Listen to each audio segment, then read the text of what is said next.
పేరు బుడ్డు రమేష్, మాది కొమరవూరు. జేకే డేట్ ఆఫ్ బర్త్ టైం ఇస్తే అలా కూర్చున్నామండి. జరగబోయేవి అన్నీ కూడా ఆయన వివరించి చెప్పారండి. జేకేఆర్ గారు చెప్పినట్టు వ్యాపారం కూడా చేసిన తర్వాత వ్యాపారం చేసేవాడిని. ఫైనాన్స్ వ్యాపారం కూడా వేలలో ఉండేది, ఇప్పుడు లక్షల చేరుకున్నది. జేకేఆర్ గారి దగ్గరికి వచ్చిన తర్వాత నాకు చాలా హ్యాపీగా ఉంది. ఓం నమ శివాయ, శ్రీమాత్రే నమః. మారేడు దళాలతో గనక మీరు ఇలా చేసినట్లయితే రాజభోగాలు రావటం ఖాయం.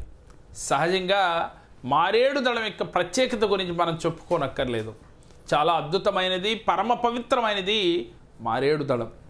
ఈ మారేడు దళంని 3 స్వీకరించండి.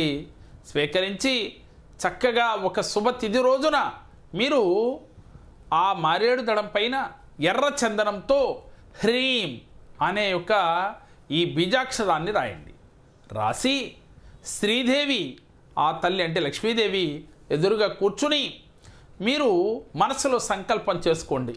మీకు ఏ కోరికలు అయితే ఉన్నవో, మీరు ఏం సాధించాలనుకుంటున్నారో, మీ సంకల్పం ఏమిటో అది ఆ తల్లికి విన్నపించుకుని హ్రీం అనే మంత్రంతో ఈ 3 మారేడు దళాలపైన రాశారు కదా ఎర్రచందనంతో, ఒక్కొక్క దళాన్ని తీసుకుని ఓం హ్రీం భువనేశ్వరీ దేవియే నమః, ఓం హ్రీం భువనేశ్వరీ దేవియే నమః అంటూ ఆ తల్లి పాదముల చెంత 3 దళాలు ఉంచండి. ఇలా క్రమం తప్పకుండా 41 రోజుల పాటు, మండలం రోజుల పాటు మీరు చేస్తున్న ఎడల ఈ 3 దళాలని చక్కగా ఒకటి మీ క్యాష్ బాక్స్లో, వ్యాపారం చేస్తున్న వారు మీ వ్యాపార సంస్థలో క్యాష్ బాక్స్లో కావచ్చు, అలాగే వాటి గుమ్మం ఎదురుగా ఒకటి మీ ఇంటికి, అలాగే వ్యాపార సంస్థకి అయితే వ్యాపార సంస్థకి కట్టిన ఎడల, అలాగే మీ బీరువాలో ఒకటి పెట్టుకున్న ఎడల మీకు అష్టైశ్వర్య భోగభాగ్యాలు కలగటంతో పాటుగా సంఘములో గౌరవం, పేరు, కీర్తి, ప్రతిష్టలు వచ్చి తీరుతాయి. మీరు ఏదైతే కోరుకుంటున్నారో అది తప్పకుండా కలుగుతుంది. రాజకీయ నాయకులైనప్పటికీ కూడా ఇది చేసినట్లయితే సంఘంలో మంచి ఆకర్షణ, ప్రజల్లో మంచి పేరు, కీర్తి వచ్చి మీరు అనుకున్న విజయాన్ని సాధించగలుగుతారు.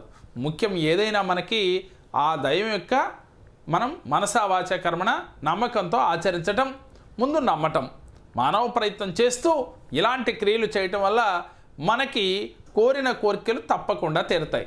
నమ్మకం ఉన్నవారు ఆచరించి చూడండి, దాని ఫలితం చాలా అద్భుతంగా ఉంటుంది.